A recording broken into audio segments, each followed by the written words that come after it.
Hello, Justin and the rest of the marketing team.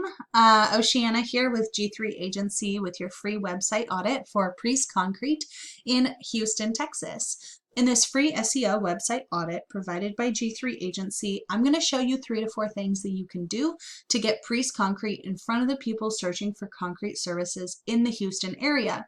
Like I said to Fadi on the phone, I don't expect anything in return for this video. I'm doing this because I love local business. Local business, family-owned businesses, they're the reason that I wake up in the morning.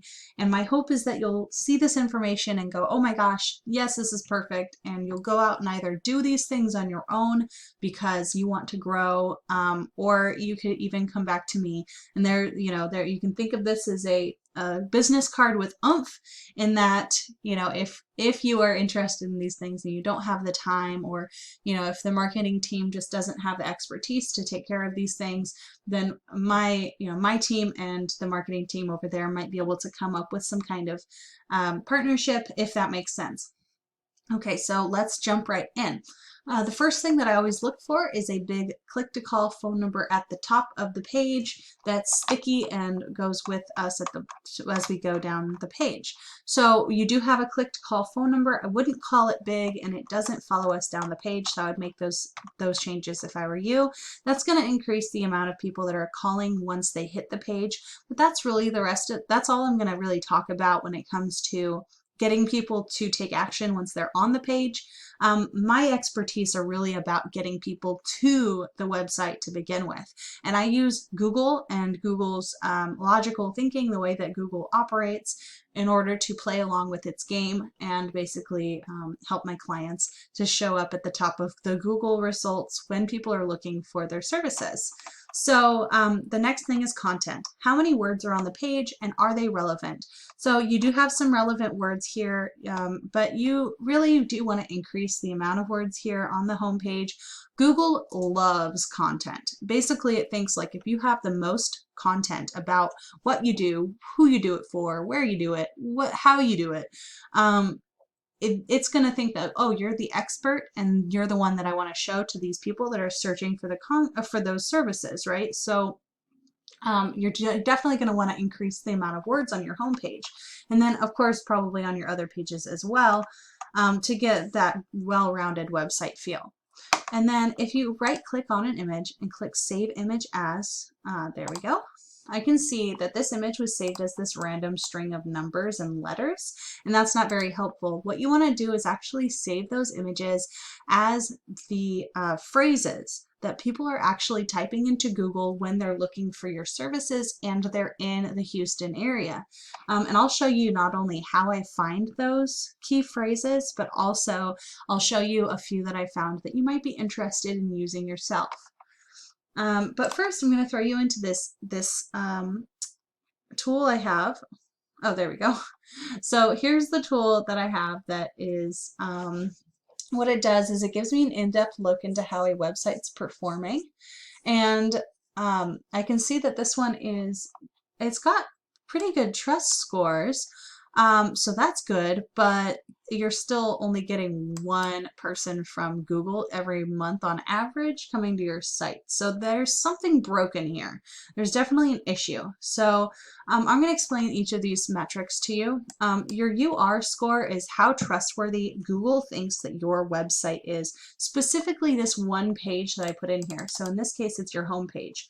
And then your DR score is that same thing, but this how trustworthy you are, but for your entire website as a whole. And this is actually a pretty impressive number here, which is why I'm so confused and concerned about this very low organic traffic thing number here. And the reason for that would be that you're only showing up for 7 organic keywords, and I bet you're not showing up very high if they have real search volume. But I'll go over that in a moment. And then backlinks and referring domains. So this is how we raise these scores over here. And I would definitely put a little more effort into, more backlinks and referring domains towards your homepage in order to bring that number up. But basically a backlink is any link that goes from another website to your website, and a referring domain is any website that has at least one of those links on it. So that's yeah, so you're definitely going to want to increase this number by making more backlinks go toward your homepage. And then you're going to want to increase this number and this number by making sure that there's a lot more keywords on your homepage and on your other pages that explain what you do. Okay, so if I put Keywords Explorer up and I put Houston in and concrete, I get all the words that have to do with concrete and Houston that people are actually searching for. So there are 4 things I look for in a good keyword. We have something that you do, somewhere that you do it, high volume, low KD. So somewhere that you do, something that you do and somewhere that you do it is just to help narrow down basically who it is that is looking for something, right? Because if they put in if somebody just searches concrete, they're not very likely to be looking for concrete services in the Houston area, right? They could be just looking up concrete because they want to know what it's made of, or because they just love looking at concrete. I don't know. It could be that they're looking for concrete services, but they could be anywhere, all over the U.S. They could be in New York or LA or just Wisconsin. Who knows? So the part where it has Houston in the key phrase is actually very important. Okay, and then we have volume. That's how many people on average every month are actually searching for this exact phrase spelled just this way, character for character. And then the keyword difficulty is what KD stands for, and that's on a scale from 0 to 100. How difficult does this tool, Ahrefs, think it would be to get to the first page of Google? And a keyword difficulty of 8 might seem super low, but it's actually just on the cusp of where we like to go. 8's going to take a little while to get to a point where you're on the first page. And to start seeing some real volume coming in to the website from that keyword. Whereas, a 1 is still not going to be happening overnight because SEO, or search engine optimization, which is what I'm using to help my clients get to the first page of Google, it takes a while. You're building trust with Google, and Google is very busy, has a lot of websites to be checking out all the time. So it takes a while to really build that trust with it. So none of this is going to happen overnight, but the lower this number is, the faster you're going to see results. This one's a really good one. It's got 300 people looking for it. 8's not super out of reach, so this is the keyword I'm going to focus on for the rest of this video. Now, if I put concrete Houston into Google, this is what I get, and the same with everyone else who comes and, the 300 people that type this into Google each month are going to see something very similar to this. So first is the map pack. Usually there's some ads up here. This time it showed up right here. Doesn't matter. Most people see this little bolded ad right here, and they just ignore that result altogether. So it's really, I'm going to be focusing on the organic stuff. So this is the map pack, M-A-P-P-A-C-K. And how you get up into the map pack is fairly simple, and it's a little bit different. So I'm going to take a pause on talking about organic stuff and talk about getting up into the map pack real fast. So what you do is you want to make sure that your Google My Business listing is accurate. Specifically your name, address, and phone number, making sure that they're accurately spelled, character for character, exactly how you want it to be spelled. That means, if there's an and it could be spelled with an ampersand, make sure that you're consistent, right? So that kind of thing. You've got to be very consistent. And then you take that same information and plaster it all over different directories like Yelp, Yext, City Star, White Pages, Yellow Pages, Facebook. There are thousands of places that you can list your information as a citation, and that's going to help to prove to Google that you really do serve this area, and that's going to help to increase your credibility and your trust with Google. And if you end up in the top 3 of the maps, you end up in the map pack, and that's going to help drive a lot of people to your website. Okay. Now, none of that is as exciting, though, as showing up right here. This is what's known as the #1 organic result.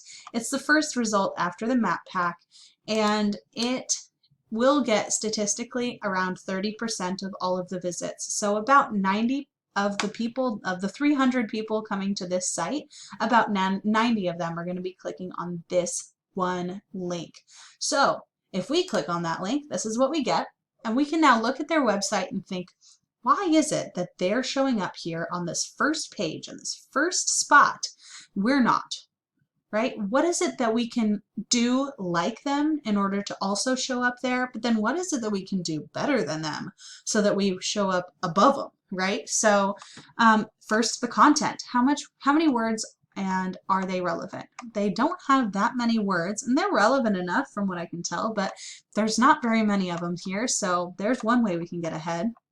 And then, are they taking advantage of saving their images properly? The answer is no. Oh, no. Very simply, they're not. This is not a word that a key phrase that people are searching every month. So there's another way we can get ahead. And then if we throw them into our tool Ahrefs, we can see how they're doing on this, and I can see that they're backlinks and referring domains. Remember how your UR score was a little bit lower than your DR score? Your DR score is quite high. Well, these guys have a fairly good UR score, but their DR score is pathetic. So that tells me that they're not putting effort into their whole website, and that's going to tell Google that they're trying really hard to be shown for this one page, their home page, but that they don't think that the rest of their pages are worthy of being looked at, or at least other people aren't noticing those pages, so there's no backlinks going to them. And basically that's causing distrust, it's causing an imbalance with Google, and that is a weakness for them. So that means that's something we can take advantage of, and we can, make sure that our UR and our DR score are more balanced and higher than theirs with those referring domains. But you can see even with a low DR score, they're showing up for a lot of keywords and they're getting a lot of traffic. So we definitely want to do as well as them, and then even better than them. Okay, so that is it for me. Thank you so much for your time taking a look at this. I really appreciate it, and I hope that you'll get back to me regarding how I did. Tell me if I was helpful, if I talked too fast, if you wish that I had gone into more detail about any particular aspect of this. I would love to hear it, because I'm always trying to improve myself, right? So thank you so much for your time, and I look forward to your feedback. Bye.